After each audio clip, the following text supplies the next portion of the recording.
Hey everyone, Tara here from Archie English. Do you struggle sometimes with writing diplomatic emails?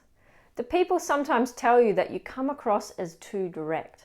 Well, in today's video, I'm going to share my top 5 tips for writing diplomatic and professional emails. But before we get started, don't forget to hit the subscribe button so you can be informed when I make more videos just like this one. What types of occasions call for diplomatic emails? Well, you know, those times where you have to tell somebody you're not happy with the work that they're doing. You need to have those uncomfortable conversations where you need to express disappointment, or you really need to assert your opinion without upsetting the other person, while also maintaining a good working professional relationship with this person or people. Now you can tell me in the comments any other times that you've had to write a diplomatic email. I'd love to hear from you about some of the things that you find challenging. But firstly, let's find out what diplomatic language is. Well, diplomatic language is both formal and polite. And it also strives to ensure that there are no misunderstandings.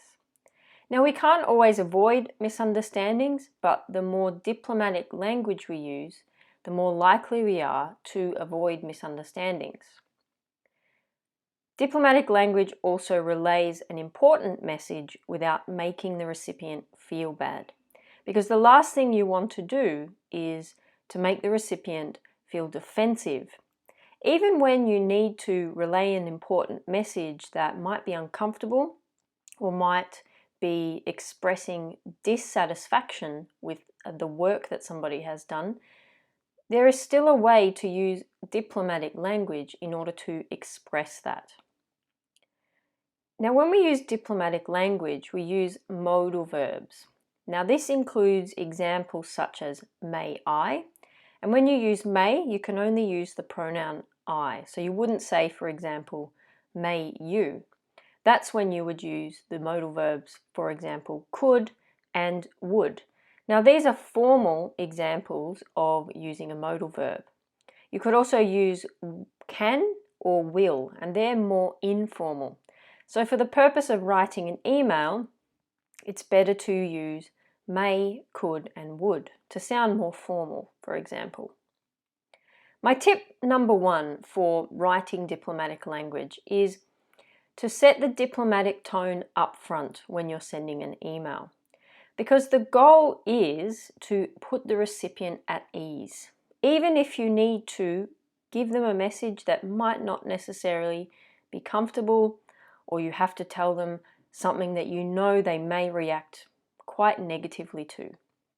For example, I know this project has been demanding, so I asked Ben to assist with some of the design drafting. Could you organise a time to meet with him and explain the project at the start of next week? So in this example, we can see that at the start, the writer has used a very empathetic tone to set the scene and to make the reader feel as though they understand the situation. So even though this writer might be perhaps not happy with the work this person is doing, they're trying to sound empathetic by saying, I know this project has been demanding, and that is why I've asked Ben to assist with some of the design drafting. So it makes the recipient perhaps not feel so defensive. Now, the use of the modal verb, could, makes it sound very polite. Tip number 2, keep it professional and avoid talking about feelings. The worst thing you can do when you're trying to be diplomatic is to express very strong feelings, very strong negative feelings. So try, where possible, to avoid talking about your feelings. For example, in an email, instead of saying, I'm not at all happy with the work you've done and it needs rectifying, I'm beyond disappointed. So instead of expressing negative feelings, you can still say exactly the same things without expressing personal feelings. So instead, try something like this. The standard of work is not as expected. Could we discuss how you will rectify it? So this second example still sounds polite, but it's also very direct. It's telling the person that the standard of work is not as expected without using negative feelings. So it keeps it very professional. Now, tip number 3 is to choose your words wisely. Now, the reason I say this is also because you don't know who your email will go to. Once you send it, you have no control over where that email can go, because anyone can forward the email to somebody else. Anyone could read it. So you need to make sure that you choose your words wisely. If you want to send an email to your team about the importance of meeting a particular deadline, instead of being negative and saying, I thought that we were going to meet this deadline, I'm really disappointed, I had the expectation that this was going to be done, you could write something like this that's much more positive. So it has been my understanding that we can achieve this deadline, as I'm determined to maintain a strong relationship with this client. So firstly, the writer has said that what they understood would happen.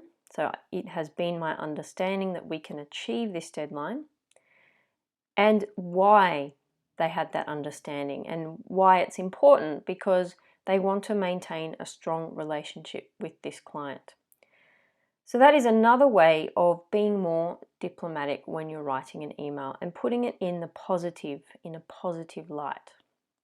Tip number 4 is to be direct, specific, and concise. Because, well, to be honest, no one really wants to read a long email.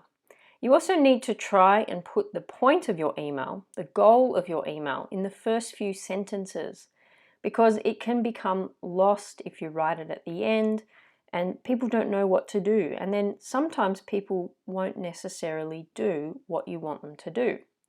So let's have a look at an example. Hi, David. I hope you're well. I'm organising the agenda for tomorrow's meeting. Before our workshop tomorrow, could you please complete the following? Review the attached document, follow up with the engineer, write down any other suggestions to bring to the meeting. I'm looking forward to seeing you tomorrow. Kind regards, Tara. So in this email, I've started off by saying, I hope you're well.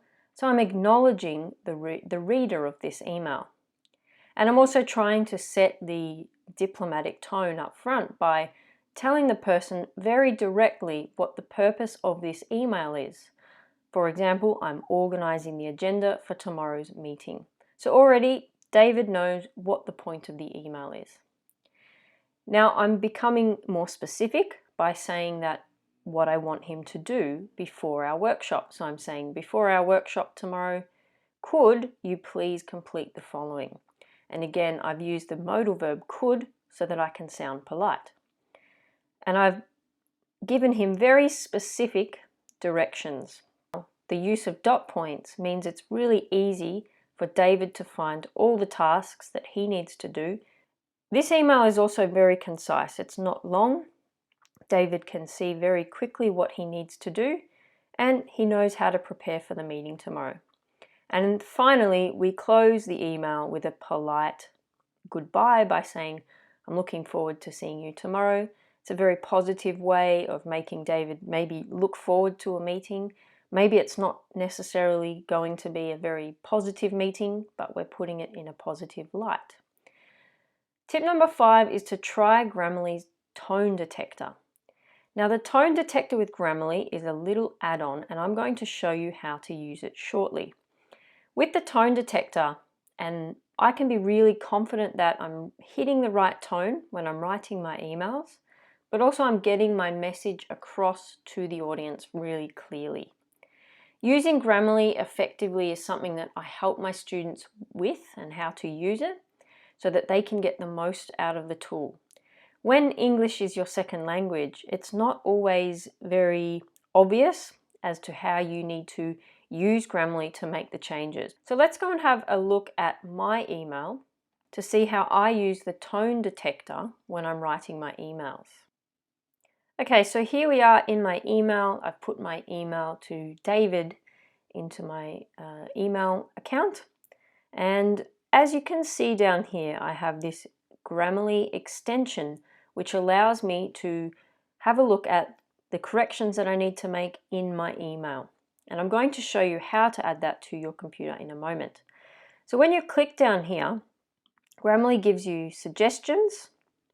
So when we click on here, it's saying, oh, I need to put a full stop at the end of my email. I'm going to make that change. So I go back to my email.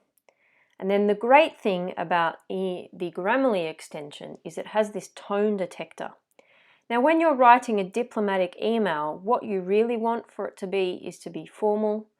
And in my case, one of the goals that I want to have with my emails is I want them to be both optimistic and friendly. So up here, you'll see it gives you the intensity of the formality of the email. So it's very formal, which is good. And then it also has a slight intensity of optimism. So it's optimistic, and it's also a little bit friendly as well.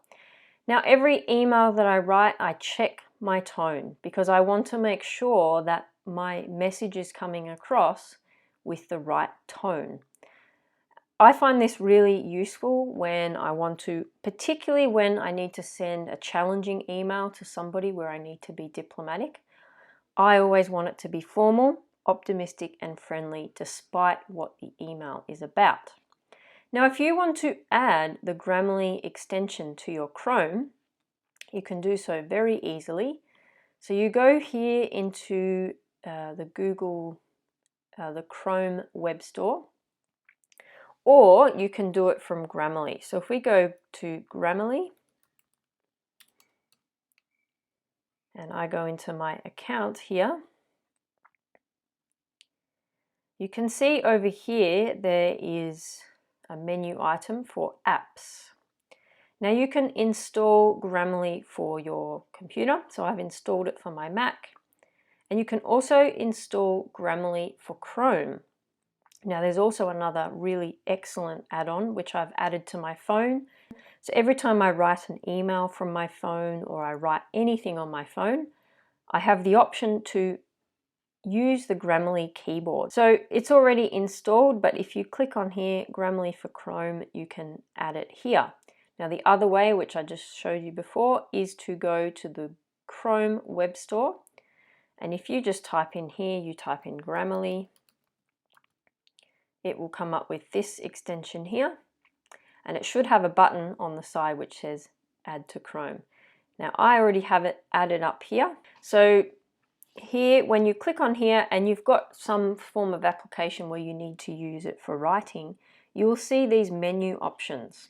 Now I have a premium account with Grammarly, which means that I can use it with lots of different applications. I can use it with lots of different writing.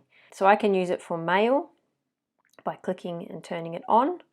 So you can also change the type of English that you want to use. So obviously I write in Australian English, so I use it for that one. You can change it to American or British or Canadian. So that's how I use the Grammarly application and the tone detector. Now, I want to talk about 5 more things that I think are important when you're writing an email. Things to remember when you write an email are so important. 1, don't just get to the point without acknowledging the other person because it can come across as rude. For example, I have so many examples in my inbox of people that have written me emails without even acknowledging me or saying, I hope that you're well, or giving me some form of hello before asking me what to do. Sometimes that can come across as really rude, even though they may not have meant for it to come across like that. Make sure you always acknowledge the other person. Number 2, remember that not everyone is going to read your email from start to finish. So make sure that you include what you need to say or the important things at the beginning of your email, because the person reading it will not find it. What you really want them to do is to be able to find it easily. And that's why in a lot of my emails, I try and use dot points so that it's really clear.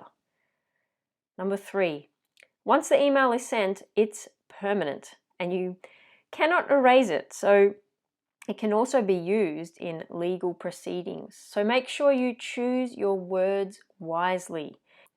Number 4, proofread. Use Grammarly if you need to proofread. It's really easy and it doesn't take much extra time. Now, if English is your second language and sometimes you rely on getting other people to read over your emails, but you want to start taking it on board yourself and doing it yourself, I suggest that you use both Google Translate and Grammarly together. But at the same time, it doesn't always translate correctly. So the best chance you're going to give yourself, if you don't have anyone to help you, is to use both Google Translate and Grammarly together. Together, they're much more powerful than just using them on their own. And when you proofread, it means that you're showing to the other person that you are professional and that you take the time to consider what you're writing. The amount of times that I've received emails from even people who have English as their first language and there is no proofreading. And sometimes that can change the meaning of your email even. And then you have to send emails backwards and forwards trying to clear up the misunderstanding. So always proofread your emails. And the last one, number 5, don't apologize. Say thank you instead. For example, don't say, sorry it took me so long to reply. Instead say, thank you for being so patient and waiting for my reply. It's much nicer to put it into the positive and say thank you to the other person rather than saying sorry. I hope you found these tips useful. You can head over to my website by clicking on the link in this video to read more about how to write diplomatic emails and other English tips that I have for architecture professionals. Before you go, don't forget to subscribe. I'll see you next time.